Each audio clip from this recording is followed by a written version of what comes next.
Hello everybody, it's me Angelo Martin and welcome to another Quickcast. Now with the launch of iPadOS 14, the next few episodes will be focusing only on the new features of the new iPadOS. So the iPadOS 14 is compatible with devices that are compatible or even running iPadOS 13, and this can range from the iPad Air 2 right up to the current year model. So guys, to check if your iPad can go up to iPadOS 14 is fairly easy, and I'm sitting here with an iPad Pro 12-inch first generation model, and I can see on my settings app that there is a red badge with a 1 on it, which means that I've got an update possible upgrade for this device. So if I go to settings and I just follow the red badge from my general to my software update, I can now see that the iPadOS 14 is ready for installation. Now guys, if you don't get this message, and if you only get the message that says your device is up to date on iOS 12 or even lower, which means that you need to then upgrade your device. Now, upgrading your device for iPadOS 14 is well worth the investment, and I'll show you guys why. So this time around, I'm on my iPad, which is already on iPadOS 14. Now, the first new feature I want to look at is the widgets. Just like my previous iPadOS, if I want to get into my widgets sidebar, then from my home screen, which I'm on at the moment, I just swipe from left to right, which will then open my sidebar or side panel. Now here I can see my widgets are way more detailed than my previous iPadOS, and they come in different view options, where some of them are just in a square, simple window, and others are more detailed in a rectangular shaped window. So now if I want to access an application directly from the widget, all I do is I just tap on it and it will take me directly to that app. I can add in additional widgets by either scrolling down to the bottom, clicking on the edit button, or simply just holding my finger down on a widget. Now when I hold it down, it gives me a drop down menu where I can either remove the widget, edit the home screen, or even just edit the widget. For now, I'll go to edit the home screen. Now when I'm going to edit home screen, I can delete the widgets by just tapping on the minus button that appears on that widget, or just to add a new widget, I just tap on the plus. Now if I tap on the plus, it will show me my widgets library, where I can just select the widget, choose the option in terms of how I want the widget to display. So say for instance, I choose the same rectangular shape as the others. I can now drag that straight into my widget sidebar, and there it will insert it. And then I just press my home button to stop the editing. Now besides deleting and inserting my widget, I can also customize my widget. So for instance, now that I've added in my time, again I can go into my edit widget like I showed earlier on by doing the same action as we would want to add in a widget, which is tap hold, and brings up the drop down menu or pop-up menu, and then I just go to edit widget, and now I can set the cities. So I can now click and I can now say for instance I want to change this to Cape Town, and now I can also move these other cities maybe to further on to the top, and so on. So just hit the home button to return back to my widgets panel. Besides editing the widgets, adding the widgets, we can also group widgets together, which is known as a smart stack. So here's an example of a smart stack which was inserted through my widgets library. So inside of your library there is at least one smart stack. I can also create my own smart stack by grouping the widgets together that's in the same window format. So in other words, if I see these 4 widgets here, I can see that they are all in the squared format. So now to group them together, all I do is I go into my edit mode. This time I'm going to use the button, and I just drag that widget on top of this one, that one on top of that one, and so on. So now I've got 4 widgets grouped together as stated with a dotted line. If I hit my home button, I can now scroll through them, but I can also sort them within that stack. So if I should now tap hold, and now I can go to edit stack. Now I can go to the lines next to the app and just drag it and group it in any position that I want. And I can turn on and off Smart Rotate. And Smart Rotate is pretty useful as it uses machine learning and picks up your routine as what you're using your widgets for. So in other words, if you're using the weather widget in the morning, then it will move that widget right to the top in the morning, and so on. So it becomes more and more useful as you start using your iPad, and that is how I can go ahead and just edit my smart stack. So as in the previous iPadOS, I can also make this into a permanent view. So now again, if I go into my edit mode, then I can say keep on home screen. So now that I have it on home screen and I just tap on my home button, I can now show this as a permanent state. This can also be done in my settings, where I just go to my home screen and dock, and here I can keep today view in home screen. As you can see, mine is turned on. Alternatively, I can just go in and turn it back off again. I can make this also change the view to make it bigger, but when I make it bigger, then what will happen is as soon as I go into my widgets library, my background starts fading out and only the focus is on the widgets.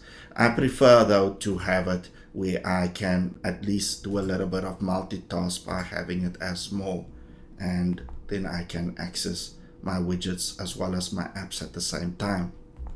So guys, that is all the settings and the features that we can do with widgets. So with iPadOS 14, Siri has a new user interface. So if I should say the HUI Siri command or even use my home button to access Siri, I'll see that it appears nicely at the bottom right hand side of my screen. Now I can be in any app, so if I should go to my Files app, I can access Siri and it won't obscure what I'm busy with. So if I should tap hold, set my screen brightness to 80%. So even if I'm busy within an app, I kind of have a type of multitask feel with using Siri as well. Also, Siri has 20 times more facts than just 3 years ago. So if you want to search for anything, try Siri first. You might even come to the answer much quicker than, well, using your traditional way of searching. For instance, what's the depth of the Mariana Trench? Here's what I found. And not only that, I can even expand it by just clicking on the arrow within the Siri knowledge database.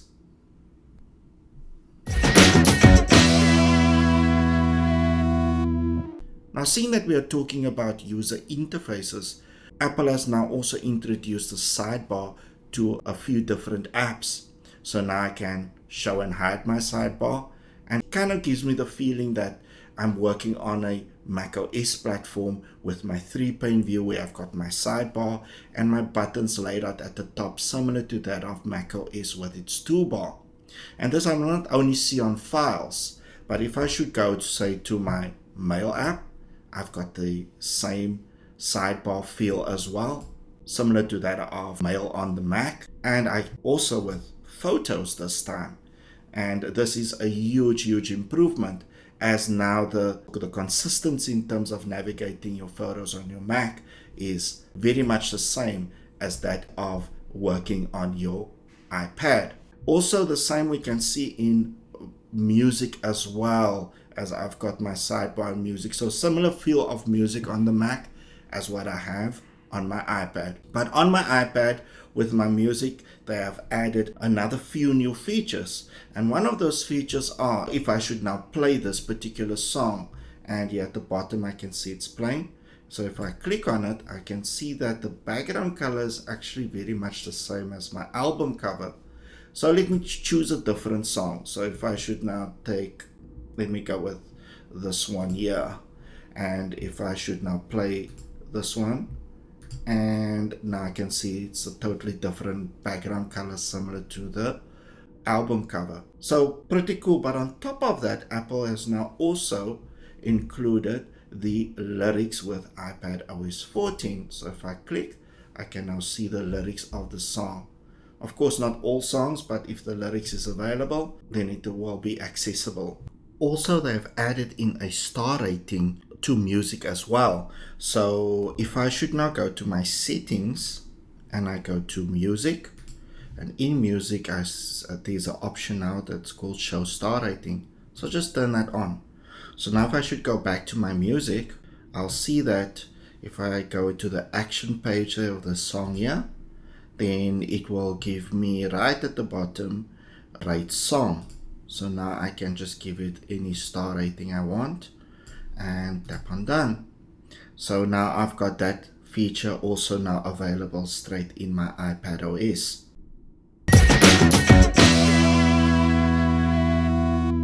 So there's been more security features added to iPadOS 14. So if I should go to my settings and I go to privacy, and in my privacy I've got this new setting called tracking, and here I can allow apps to request permissions to track me.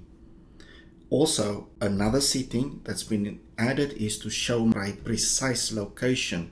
So if I go into my location services and say if I go to my app store, I can now either specify my precise location, or if turned off, it will give me an approximate location for where I am. Besides those two settings, you can also view which hardware has been used recently. So say for instance, I go into my camera app and I close down my camera app.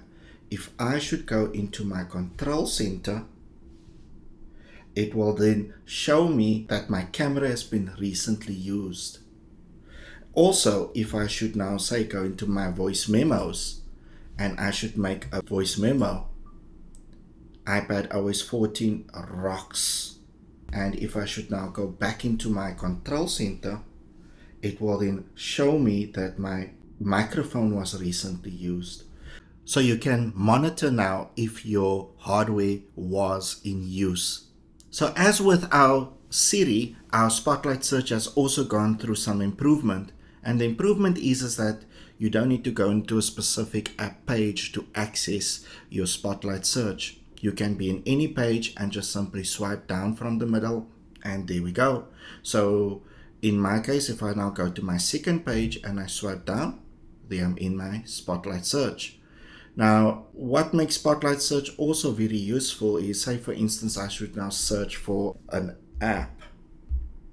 It will give me the go button immediately on my keyboard. Not only that, if I should scroll down, it will still give me my Siri suggested websites as well as what is related to that specific search. But further on, I can also search per the apps below, and I can also view more other results as well. But now say for instance I complete my search, I'm just going to type in Safari and tap on my go button. Now the reason why I wanted to be in Safari specifically, as we talked about new security features earlier on, there's also another security feature that is part and parcel with Safari as well. Now as I can see on my URL, there's a new button being added with a small letter and a capital letter A.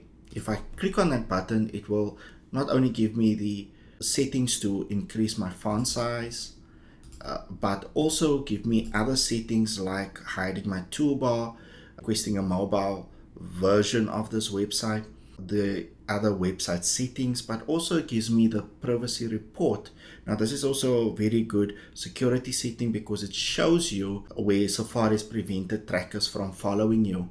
It gives you the amount, it shows you the websites that was contacted by trackers, and further on it will give you a breakdown in terms of the websites as well as the trackers that contacted by those websites as well. So another cool security feature. So that is episode 1 of our new features of iPadOS. So guys, stay tuned where we will look into some more features, specifically the scribble feature of iPadOS 14.